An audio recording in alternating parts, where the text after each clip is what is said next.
कुठलीही कारवाई जी आहे ती सरकार करत नाही ना, राजीनामा घेत अरे त्या दलिंदाराचं कोण नाव घेतंय? म्हणजे या धनंजय मुंड्याच्या लोकांनी संतोष भायाचा मुर्दा पाडला, क्रूर हत्या केली. त्याचं 25-26 दिवसानंतर त्या धन्या मुंड्याचं नाव घेतलं मी. अगोदर त्याचं तोंड नाव सुद्धा नाही घेतलं. गुंडाला बोलायचं नाही, खुन करून द्यायचं काय, त्याला खुन करीत फिरू द्यायचं. अनेक वेळा धनंजय मुंडेंचं नाव समोर आले, मात्र त्यांच्यावर कुठलीही कारवाई जी आहे ती सरकार करत नाही ना, राजीनामा घेत अरे त्या दलिंदाराचं कोण नाव घेतंय? ते असल्या नासक्या लोकांचं आम्ही तोंड नाव सुद्धा नाही घेत. 25-26 दिवस नाव घेतलेलं दाखवा. मी परभणीत नाव घेतलं, का घेतलं याची तरी अक्कल पाहिजे. धनंजय देशमुख याला पोलीस स्टेशन मध्ये जाऊन धमकी दिली. म्हणजे या धनंजय मुंड्याच्या लोकांनी संतोष भायाचा मुर्दा पाडला, क्रूर हत्या केली. पाणी मागितलं तर मुताचाच हराम करावे हो तुम्ही. मराठ्याच्या अवला देणं आमची सुद्धा आम्हाला बी चिड असेल ना. तुमचं काय नाही करून तुम्ही त्याचे तुकडे तुकडे केले. धनंजय देशमुख ते वन हिंडतोय भावाच्या न्यायासाठी. त्याला पोलीस स्टेशन मध्ये तुम्ही धमक्या देता. ज्यांना मी वाईट वाटतो ना, तुमच्या भावाला जर असं झालं तर तुमची भूमिका काय असणार विचारून बघा स्वतःच्या मनाला एकदा फक्त. काय वाईट भूमिका आहे माझी? त्याचं 25-26 दिवसानंतर त्या धन्या मुंड्याचं नाव घेतलं मी. अगोदर त्याचं तोंड नाव सुद्धा नाही घेतलं. धनंजय देशमुखला धमकी दिली त्या पोलीस स्टेशन मध्ये. गुंडाला बोलायचं नाही, गुंडाला सोडणार नाहीत असं सांगितलं होतं आम्ही. वंजाऱ्याला सोडणार नाही म्हणलो का? वंजाऱ्याला काय बोललो का? धनगराला, दलित मुस्लिमाला, 12 बलुतेदारांना कोणाला बोललो का? गुंडाला बोलायचं नाही, खुन करून द्यायचं काय, त्याला खुन करीत फिरू द्यायचं. त्याचं नाव घ्यायचं कारणच ते की तो लोकाला दापतच नाहीये, त्याची टोळी तो रस्त्यावर उतरतो, धमक्या द्यायला लावतो. आता धनंजय देशमुखला जर धमकी दिली म्हणजे धनंजय मुंडेचं पोट भरलं नाही. संतोष देशमुखांचा खून करून तो पोट भरलं नाही. तुला हे बी कुटुंब मारून टाकायचं काय? आणि पेंड आहे काय बारबारीन तुझा माजुरडेपणा प्रत्येक वेळेस सहन करायला? मी एवढे सोप्या गोष्टी आहेत कधी राहायच किती करे तो टोळी. आम्हाला फक्त कायदा सुव्यवस्था बिघडून द्यायचं नाही म्हणून गप येत आम्ही. तुला वोट न राहिला ना, मला वेळ नाही लागणार. आहेतच किती चिमूटभर, पण आम्हाला जातीवादी म्हणणार. कस काय जातीवादी म्हणणार? माणसं आमचे मेले, मोर्चे तू काढतो, जातीवादी आम्ही. आमच्या आंदोलनाच्या विरोधात माणसं पुरी तू ते फोटो व्हायरल होते. जातीवादी आम्ही का तू?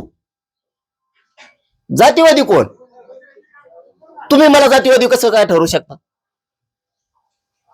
1884चं मराठ्याचं आरक्षण, गरीबाच्या लेकराला मी न्याय मागतो मराठ्याचं, म्हणजे जातीवाद आहे का?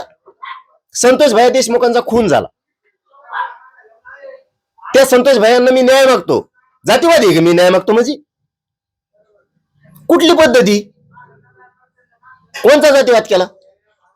म्हणजे खून करणार तुम्ही, आरोपीच्या बाजूने उभा राहणार तुम्ही, मग तुम्ही जातीवादी मी. ही कुठली पद्धत आहे? तुमच्या लेकराला आरक्षण मिळालं त्यावेळेस आम्ही विरोध केला मराठ्याने? नाही केला. आता आम्हाला आरक्षण मिळत आहे, तुम्ही आम्हाला विरोध करता. जातीवादी कोण? मी का ते? जातीवादी नेमका कोण? काय व्याख्या या राज्यात जातीवादाची मला ही सुद्धा कळायला तयार नाही. जातीवादी मी कसा होऊ शकतो? माझ्या मराठ्याचं हक्काचं आरक्षण आहे, तुम्हाला आता 90ला मिळालंय. माझं आरक्षण मी मागू शकत नाही. ही कोणची पद्धत आहे तुमची? धनंजय मुंडेला ना 25-30 वर्षाचं भोगायची वेळ आता आली. ज्या टोळ्या चालविल्या ना, ह्या टोळ्या ते पाप आता नियतीलाच मान्य नाही. दुसऱ्याचं काही असलं की लोक पाठवतो, आंदोलन करायला लावतो, त्याला पाठबळ देतो. आता पाठीमागे फोटो व्हायरल झालेच ना, ते पैसे पुरवतो. कोणाच्या गाड्या कुठून येत होत्या सगळ्याला माहिती. कोणत्या तालुक्यातून येतात, हिंगोलीतून कुठून, करमळीतून कशा गाड्या येतात, पातळीतून कशा येतात, शिरूर मधून कशा येतात, परळीतून कशा, सगळ्याला माहिती सगळं. कोण कोणाला काय पुरीत होता. माणुसकीचं नातं एकदा जोडून बघतो माणूस, आणि ज्यावेळेस वाटतं ना याच्यावरची वेळ गेल्यावर पलटवतो, त्याच्यानंतर लोक मदत नाही करत. तुझरची वेळ गेली, आंदोलनाला लोक पुरितो काय? किती दिवस पुरीशील तू? हा तो पुरविले. अरे आम्ही काय थोडे आहेत का? 6 कोटी येत, अर्धे आम्ही एकटेच आहेत. काय पुरीशील तू? काय नियत येतोय? निवडून यायला मराठी लागतात, मतदानाला मराठी लागतात. थोबाड येऊन तर सांगतो स्वतःच.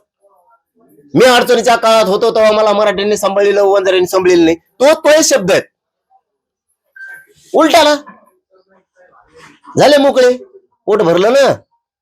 आता मराठी उपोषणाला, आंदोलनाला बसले की ते आंदोलन करायला लावतो, लोक पुरवितो. हे उघडं पडतं. तुला वाटत असं तुला शान आहे? उघडं पडतं एक ना एक दिवस. कोणी कोणाला गाड्या देतं, पुरवतं, काय करतं, तुमचेच लोक काय सांगतात आम्हाला सुद्धा. हे कुठून आहे काय, हे पाप आहे. आता तू हे पापाचा घडा भरला, संतोष भाईचा खून केला तुम्ही, हे करायला नको होता. खूप चांगलं पोरग होतं ते, आणि आता त्याच्या बाजूने न्याय मागतो. तुम्ही आम्हाला जातीवादी म्हणता, म्हणजे महाराष्ट्राला कळतं खरा जातीवादी कोण. मी तर गरीबाच्या बाजूने उभा राहणार. कोण काय म्हणता मला त्याशी नाही देणे घेणं. हा, माझ्या समाजाचं संकट आलं, मी त्या संकटाला हमेशा सामोरं जाणार आहे, हमेशा.